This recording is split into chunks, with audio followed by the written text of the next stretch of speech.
So today I'm going to be reviewing Swallowdale by Aruther Ransome. If I said his name even close to right. So, this one is a continuation of the Swallows and Amazons series. The first one being Swallows and Amazons. There's like 12 of these books anyway.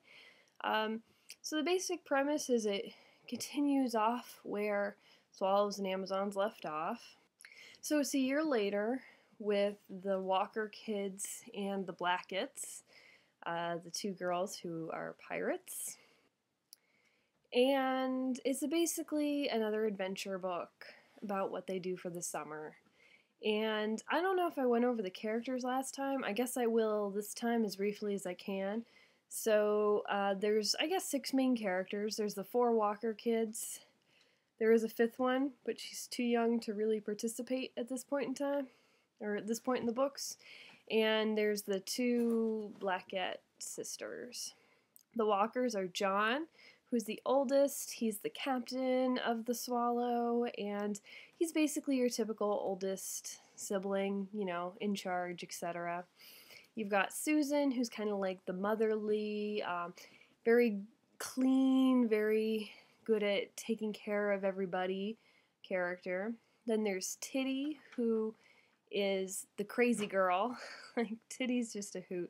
She's got a wild imagination and is one of the big adventurers. And then there's Roger, the youngest boy, and Roger is a big major goof.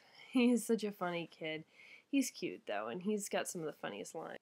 Then we've got the 2 Blacketts, who are Nancy and Peggy. Nancy is actually named Ruth, but pirates are ruthless, so she goes by Nancy instead. She's a very domineering young lady and very adventurous gal. And then there's Peggy, her younger sister. Peggy's very talkative, and I don't know, she's a little like Susan, but not nearly to the same extent, and she's kind of like Nancy's follower, pretty much. So this continues on. You have some more adventures in this one.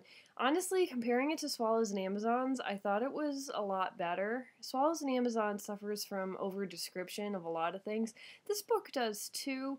However, I feel a lot more actually happens in this book. There's a lot more, not to mention, the kids have a lot less of everything just going perfectly for them. The first one, it seemed like everything just went awesome for them.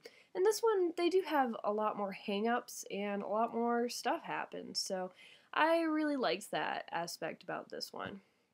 And comparatively, I'd give this one like a 4 or 4.5 out of 5 stars. I also gave Swallows and Amazons 4 out of 5 stars, but upon reflection, I'd give it more like a 3 or 3.5. I know, I'm kind of a jerk.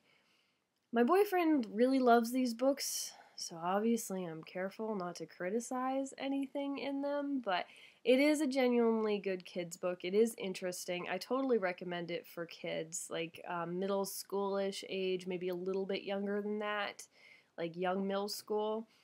However, I don't know how much I'd recommend it for adults because it is overly detailed. Like, there's so much stuff in there that we just don't really need to know.